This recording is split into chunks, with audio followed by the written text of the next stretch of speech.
Hello, everyone. How is it going? Azren, the language nerd here. I hope you're doing very, very well on this fine Monday afternoon or whatever day and time it is for you right now as you're watching this video here. I am your host, as per usual, Azren, the language nerd. I'm the owner of the Calgary Language Nerds. We teach a variety of different languages, both online and in person. And welcome to episode number 73 of Azren's Journal. For those of you who are new to the segment on my YouTube channel, it's pretty straightforward.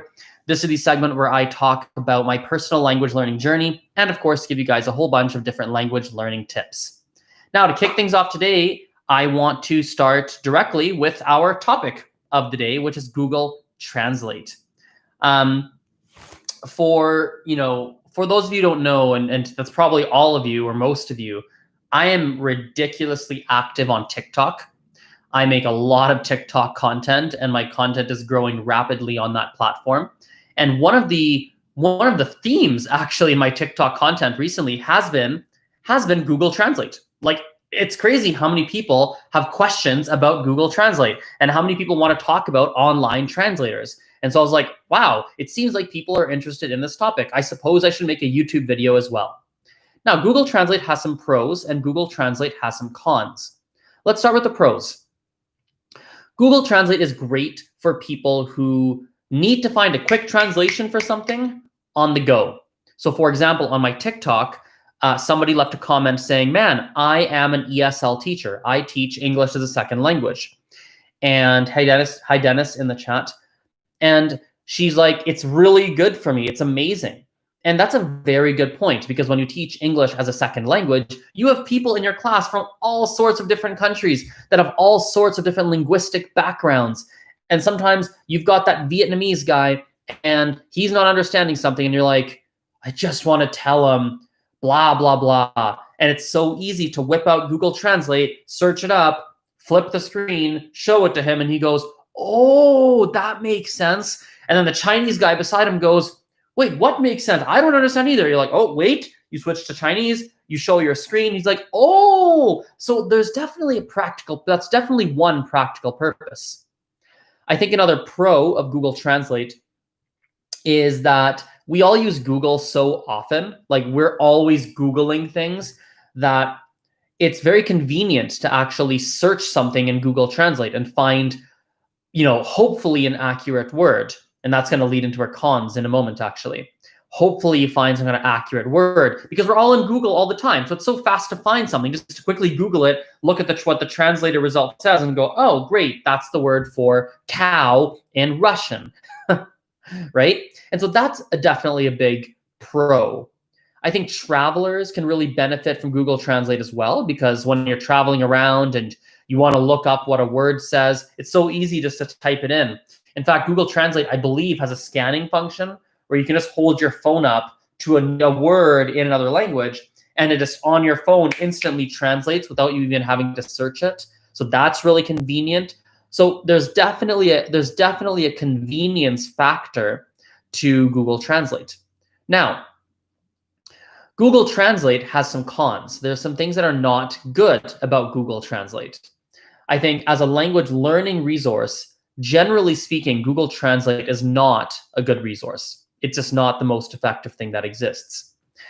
The reason for this is that when you search up words in Google Translate or phrases, the translations you get are not necessarily accurate.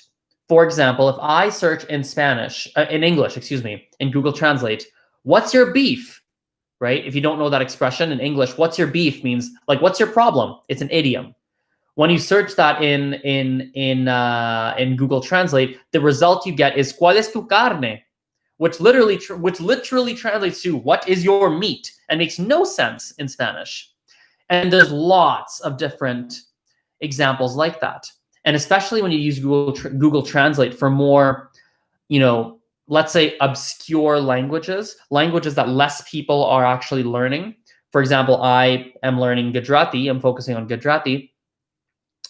And when I go and use Google Translate for Gujarati, it is incredibly frequent, maybe even the majority of the time, Google Translate does not give accurate results. I'm lucky that I speak Gujarati reasonably well, so I can read it and be like, oh, I see what Google Translate's trying to do. That's not actually correct. Let me change the wording and hopefully get something better. And I've got other strategies to vet and analyze the correctness of what comes up in Google Translate. But not everybody does. I'm just a language learning nerd, which is why I have some of those strategies. The average 99.9% of the world, they're not going to know how to do that, right? So that's a huge con of Google Translate. I think as well, Google Translate, a lot of people use it as a cop-out, meaning they search in Google Translate instead of using their brain to think. They're like, oh, how do I say I am tired in Spanish? Oh, I can't remember. And they just search it on Google Translate. I've seen people do that. Well, the problem is if you're trying to learn a language, you have to use your brain. In fact, I'm going to give you a very good piece of advice. The next time, unless it's a very dire, urgent situation, the next time that you want to look something up in Google Translate, I want you to stop. And I want you to set a timer for let's say 5 to 10 minutes. And I want you to try and work it out first for 5 to 10 minutes before you go and use Google Translate or any dictionary. In fact, this is a good practice. This is a great language learning practice as a whole. I heard this on, what's his name? I forget his name. I think it's Thomas, Frank Thomas. Is that a guy? Let me Google it. Frank Thomas. Okay, definitely not Thomas Frank. Maybe Frank Thomas. Nope, not Frank Thomas. Oh, it's gonna kill me. I don't remember what his name is. It's a YouTube channel. It's the guy who does oh, I know I can find it. It's College Info Geek. It's that guy, the guy who's in charge of that podcast, whatever his name is. Thomas Frank. I found him. Yeah, it is Thomas Frank. It is. I found him here. Thomas Frank. He had a video about it a while back that I watched where he said technology is great and it helps us, but we have to make sure that we still use our minds. And that was a strategy he outlined to say, make sure before you search something, set, I think it was 5 to 10 minutes. I forget the time he stated, but set a timer and try to work it out for that time first before you go use the internet. And I think that's a great practice that even myself, I should be doing more. So that is a definite con to Google Translate. The final thing here, and maybe it's not, the final thing I'll say on the topic of translators is maybe give you some better alternatives to Google Translate, because Google Translate is fine, but there are actually some really good alternatives that are better than Google Translate. The number one translator that I love, and it's ridiculously accurate, literally no exaggeration, 98% of the time, 97, 99, almost always. When you search something and you look for the translation, this translator actually gives you the accurate translation. It's mind-blowing. And this translator is deepl.com/translator. Maybe I'll put it in the chat for you guys. deepl.com/translator. Oops, I spelled that wrong. deepl.com/translator. There we go. deepl.com/translator. Amazing, ridiculously accurate, way better than Google Translate. It has a small drawback, which is that it's only available for a small list of languages. I'll actually read it out to you. It's available for English, German, French, Spanish, Portuguese, Brazilian Portuguese, Italian, Dutch, Polish, Russian, Japanese, and Mandarin. Those are the only languages it's available for, and it's not available for other languages. And therefore, if you're learning a language that isn't found on that list, you're kind of stuck and you don't have access to DeepL and you won't be able to use that as a resource. But it's really, really good if your language is on that list. So with that aside, let's actually switch gears a little bit. Some of you may not be interested in the next 5-6 minutes. Some of you might be. That's okay. I do want to give a couple of personal updates, some business updates. I do want to talk about a few things. I realized lately I haven't really been giving you an insight into my personal world, and so I do want to take a few minutes to do that. One of the biggest things in my world that's new right now is just increasing the number of students we have.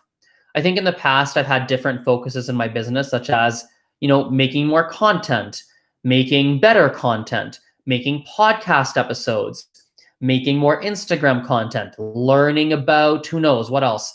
Even things like student retention.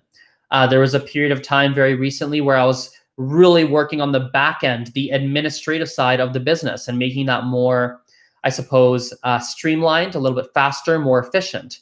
And right now, the singular focus I have is bumping up the new number of students that we have. That's a big focus of mine right now. I want to go, I want to start going plus 10, plus 20, plus 15 students per month. Like 15, when you look at net, how many students are in the Calgary Language Nerds? How many people are we working with? I want to start working on that and getting it up by 10 students, plus 15, plus 8, plus 20 per month. I want to start working towards that and putting a singular laser-like focus on it. That's very important to me right now. I've been thinking about that. It's time. It feels right to me. So that's a big focus. I realized something about myself the other day as well, which ties into my work, which is that how do I say this? While it's important for me to have more students and get more students, the other thing I realized the other day, which I've always known, but it specifically really hit me at a deep level, is that I want to make sure that high quality education is available to the masses, not just people who have money. So for instance, on my website the other day, I added something on one of my pages which wasn't there before. It's a service we offer, but I just hadn't put it on the website, which is intensive lessons, where you're taking, 5 to 20 hours of classes per week. And it's expensive, right? Like you could be paying for a lot of people, it's expensive. Like it's going to be, you might be paying $180 all the way up to like $600 per week, right? That's a lot of money for a certain percentage of the population. That's a lot of money, right? But at the same time, I want to make sure that we're doing things that make high quality language education available to people that don't have those kinds of funds. So that's why we do 5 to 7 days a week of free online classes that anyone can come to. You can pay $0 or you can donate if you would like to. You can donate as well if you want, but you don't have to. So I want to play on both sides of the equation. I want to play on, we're going to charge for a lot of our services, and some things are going to cost a lot of money. Some things are going to be a little bit cheaper, more affordable. Some things are going to be free as well. Like I want to make sure we're playing all ends of it. I think it's very important to me. Another thing I've shifted in my mind that's a personal update is I had a bit of a mentality shift recently. So I think it's funny what happens when, how do I say this? It's funny what happens when your perspective shifts on what constitutes as a lot and what doesn't constitute as a lot. I used to picture running a, $500,000 a year business. I used to picture that as a monster-sized business, like a huge business. Like, wow, that would be like a big business. That's what I used to picture. And what I've realized now is that in the big picture of things, when you really look at the businesses across the globe, $500,000 a year in top line sales, not profit, by the way, top line sales, right? A 500K business in my world, when you're teaching languages, would probably kick about, $100-ish thousand of profit, maybe a little more, depending on how you run it. But regardless, I used to picture that as a monster-sized business. But in the big picture of things, there's billion-dollar businesses, there's multi-million-dollar businesses, there's much bigger businesses than $500,000 a year businesses. So it was an important thing for me to realize that, that's not necessarily a monster-sized business. Not necessarily, right? It's a big business, like, wow, more than I do now. Like, wow, that's a lot of students. And like, wow, I'd be flattered and floored if I ran a business of that size, of course. At the same token, $500,000 is not some crazy, ridiculously high, like ambitious number. It's something that maybe I can actually achieve with a reasonable level of a reasonable percentage chance of success. Maybe not, maybe yes, maybe no. But I think before I used to view it as such a distant goalpost that when I would get opportunities for things that would maybe take me a couple of steps towards that direction, I wouldn't even take them, because I'd be like, oh, what? My mindset wasn't even on that to even like remotely take that kind of opportunity. Like I got a call the other day for, again, it might not pan out. Maybe nothing will happen, but there's a chance where I'll get, one, two, three students who pay about like $3,000 to $5,000 each for some classes. It's in a long shot, but it might happen.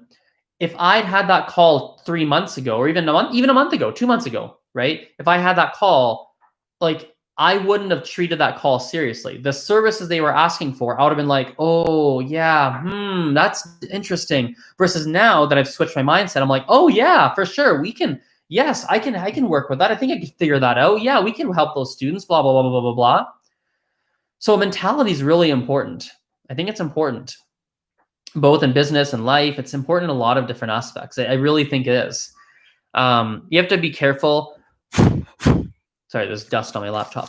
You have to be careful to balance that with being realistic as well, and understanding that you can't be delusional, right? You can't be delusional. I think a good way to view it is that's possible. When I look myself in the mirror, I now think like as objectively as possible. When I look at my experiences, my skill sets, my personality, my work ethic, I think it's very reasonable for Azren within less time than I used to think to run a $500K a year business, right? Or more. I think there is a reasonable chance I can do it. 30%, 50%, 60%, like some reasonable chance I can get there faster than I used to think. So the second you believe that you can do something, you have to go all chips committed to trying to do that. Now, you also have to look at your results. You have a theory, like I think I can do this. Let me put all my efforts towards it. Let me put all my efforts towards accomplishing this goal. In my case, it's a business goal, right? And 500, regardless, a business goal or whatever the goal is, language goal. Let me put all my chips towards it. And now you have to watch the results. Did your sales increase? Was there any real, factual, tangible indication that you were right? Did your results change? In my case, did my sales go up after 3 months, 6 months, 2 months, 9 months? Did I actually end up finding more students? Yes, no. Did I make no money? Yes, no. If it's a language goal, let's say it's for you, it's a language goal. You're like, I think I can learn 20 languages. I think I can do it. I think I can learn 20 languages. Actually, let's switch it. I think I can learn Spanish in a year. You think to yourself, I can learn Spanish in 1 year to a B2 level. I believe that because of this reason, this reason, this reason, this reason, this reason. I have 5 reasons why I think I can achieve a B2 level in Spanish in 1 year. Fantastic. Now you're going to go pot committed 100% towards that. And you're going to try.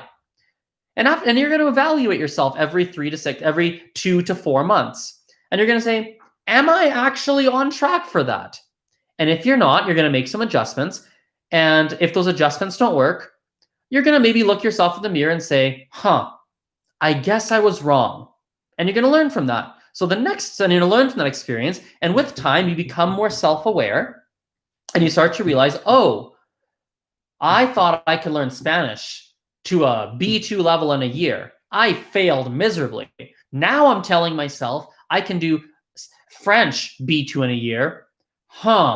Maybe I'm wrong. Maybe it's going to be B1 in a year. Or maybe it's going to be B2 because I want to make these differences. I think I can do it. You're fully confident. Go pot committed, 100%. You put all your effort towards it. Look at your results. Check if you're delusional or not. You don't know if you're delusional until you try. And then once you find out you're delusional, you have to be okay with that. You have to be okay with it. Or you weren't, and it works out, right? But you don't know if you're delusional until you try. You have to try before you know if you were delusional or if you were right. You have to actually make that effort first.